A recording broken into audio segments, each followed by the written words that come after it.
chance in hell that this is funny when you see those flat, corny, late-night monologue jokes. Colbert, Jimmy Kimmel, Fallon, what they're doing is just like reading off of a teleprompter. There's applause signs, and then there's producers. There's the warm-up guy that's literally telling people to clap. They're like, okay, explain to the people. Yeah. Okay, when Jimmy comes out, I want a big round of applause. Let's practice this right now. Ladies and gentlemen, Jimmy Fallon.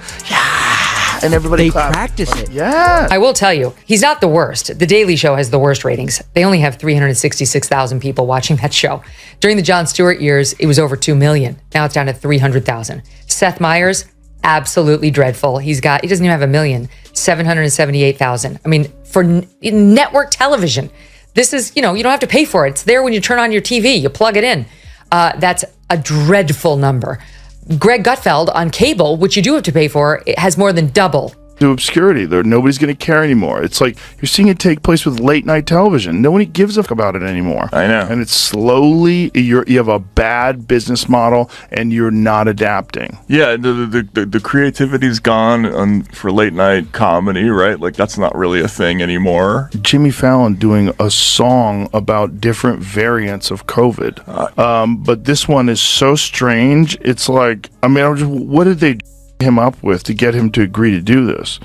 Joe Rogan and Megyn Kelly just did what late night hosts forgot how to do. They were actually funny. Rogan didn't hold back, calling out tired jokes and fake laughs. Megyn, she cut through smug monologues like a hot knife. Fallon, Kimmel, Colbert, all ducking harder than their writers during a joke drought. Late night used to be sharp. Now it feels like watching comedy die in slow motion. And the punchline? It's not even funny anymore, Rogan said. If this is comedy, I want my bad takes back. At least mine were fun. Kimmel's become that smug uncle who tells a joke, claps for himself, then wonders why no one's laughing. Late night is now a mix of bad politics and worse timing.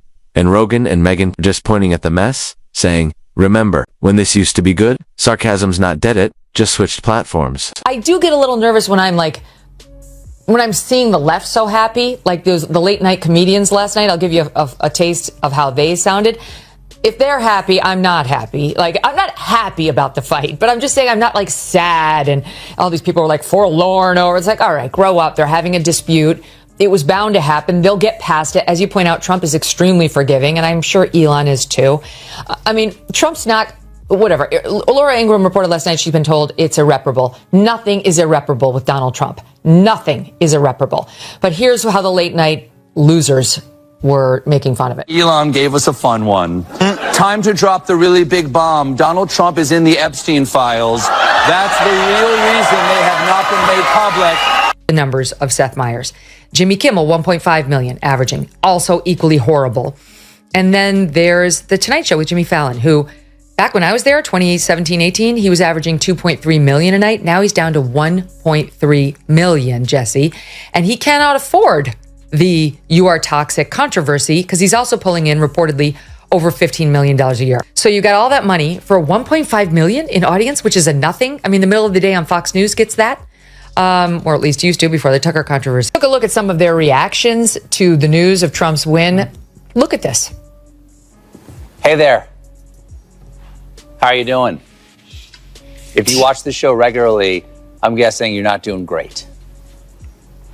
Yeah, me neither. Let's be honest, it was a terrible night last night. It was a terrible night for women, for children, for the hundreds of thousands of hardworking immigrants who make this country go, for healthcare, for our climate. It was a terrible night for poor people, for our allies in Ukraine. Jimmy Kimmel used to make people laugh for real. He joked about himself, his guests, and the world. But now, he just stares into the camera like a disappointed dad at Thanksgiving. The jokes are gone, and what's left sounds like moral lectures from someone who thinks using a reusable straw makes him a hero. If smugness had an Olympics, Kimmel would take home the gold, Griffiths and all. Then there's Stephen Colbert, once a genius at mocking politics through a fake persona. Now he is the guy he used to mock. It's like his old self is hiding in a basement, crying into a Jon Stewart poster. Today, Colbert's version of satire is dancing in elf shoes and calling it edgy. Megyn Kelly didn't even have to try. She saw his monologue and asked, is this comedy or a hostage video? Because nothing screams relatable like scolding people about misinformation while telling jokes duller than a plastic knife. And yes, Seth Meyers is still around barely.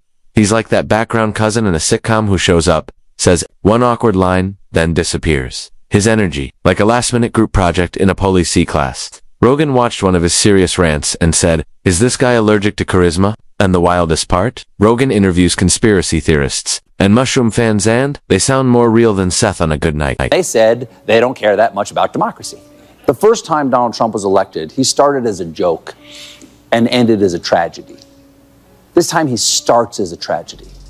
Who knows what he'll end as? Any comforting words for them, Piers? Just get over yourselves. Honestly, it's so pathetic watching grown men weep, because actually the real reason they're weeping is that they know they've spent years over-demonizing Trump as the new Hitler, and he's going to wreck everything and wreck America. He's terrible. He's a fascist. He's a neo... Blah, blah, blah, blah, blah. Jimmy Fallon doing a song about different variants of COVID. Did you see that? Have you seen it? This one is so strange. It's like, what did they drug him up with to get him to agree to do this? Like, I want to be in the meet. I want to be a fly on the wall in that meeting where they go, okay, Jimmy, this is what we're going to do. You're going to be singing about all the different variants. And it's like, here's a song. And you're going to be dancing and saying, he's like, okay. There was Alpha, then Delta, then Omicron next. But this latest variant might be the best. It's XBB.1.5. Another brand of COVID-19 has arrived. What is that? That's insanity. Like, look at his little dance. Like, there's no enthusiasm in his face. It's like he's drugged. Back in the day when I was on the prime time of Fox and you were on the prime time of CNN, a couple of hours after our shows ended, late night comics would come on, and they occasionally would make us laugh, Piers. I mean, occasionally they understood that they were in the game of making everyone laugh. As you know, they've abandoned that game now, and they're just political operatives out there. Colbert, Kimmel, Seth Meyers, who I struggle to even mention that guy's name. He's such an absolute prick. I can't stand him. But anyway, it's just my thought bubble out loud. Late night shows used to be bold, funny, and fearless. Now, they feel like polite lectures in comedy costumes. Joe Rogan and Megyn Kelly didn't even try to be mean, they just held up a mirror. What stared back was cringy enough to need a warning label. One night these hosts defend free speech, the next they scold you for using the wrong hashtag. They're not edgy anymore, they're walking bumper stickers. Jimmy Kimmel can't finish a simple good evening without bringing up January 6th. Colbert used to mock the system. Now he is the system, dancing in elf shoes and calling it satire. Megyn Kelly didn't even break a sweatsheet, just took them apart like cheap furniture, screw by screw. Every punchline now feels like it came from a group chat of interns trying to sound smart and safe at the same time. And Seth Meyers. He still turns every storytech breakthrough or earthquake into a rant about Trump's hairline. Rogan laughed and said, "Even my Bigfoot guests sound more real." These hosts don't feel rebellious, they feel tired. Sponsored by oat milk, clapping for each other's recycled takes, and mistaking boredom for boldness. Rogan nailed it. Late night isn't fading because people hate it. It's fading because no one cares anymore. What once felt like rebellion now feels like homework. Fake laughter, safe jokes, and no risks. When your best punchline is Republicans are dumb, and 13 people clap like they're at a wine tasting, not comedy. That's group therapy. Late night used to mock the powerful. Now the audience is the punchline. Rogan and Kelly didn't ride in on a high horse, they just pointed out the emperor is naked, and doing jazz hands. You see what happened with Colbert's audience? No. Watch this. Okay. This is crazy. Okay. Trump has kind of been thrown on his heels by this, and he's not really sure how to go after Vice President Harris. He knew his attack lines on President Biden. He really has struggled with how to go after someone who's 20 years younger than him, who is a different gender, a different race. I know you guys are objective over there, that you just report the news as it is. No, I know. CNN makes it. I know That's supposed to be a laugh line? I wasn't supposed to be, but I guess it is. How crazy is that? The audience is like, shut the up. Wow. That is hilarious. Here's Stephen Colbert grappling with that news. Now, if, like me, you're wondering why the Department of Energy is the one making this judgment, it's because that agency oversees a network of U.S. national laboratories, some of which conduct advanced biological research. No. Bad energy department. No biolabs until you finish building your electric car charging stations. No one's demanding these shows be neutral, be bold, be biased, be outrageous. Just don't be predictable, don't be sanitized. And please, don't confuse smug sermons dressed up with laugh tracks for actual comedy. That's not satire, it's white noise. Audiences aren't tuning in for another lazy jab at the same politician they've already rolled their eyes at for years. They're craving sharpness, wit, the risk of saying something real, not a recycled SNL sketch from a bad season. But instead, we get Jimmy Kimmel treating every monologue like it's a national address, Colbert turning punchlines into parables, complete with jazz flute interludes, and Seth Meyers forever stuck delivering slideshow jokes like a disgruntled teacher, whose lesson plan just got rejected. Rogan and Kelly didn't rant or foam at the mouth, they just laughed. That's how far the bar has dropped. Laughter alone was enough to burn the whole house down. Because when your toughest competition is two podcasters sipping coffee, tossing unscripted thoughts, and still coming off more genuine, funnier, and here's the sting, more truthful than a whole crew of late-night writers, you don't need a review. You need a full system reboot. Late night isn't edgy anymore. It's a relic proof of what happens when satire trades teeth for TED Talks. Rogan and Kelly didn't break anything. They didn't have to. The hosts set fire to their own credibility. The rest, they just showed up to roast marshmallows over the ashes.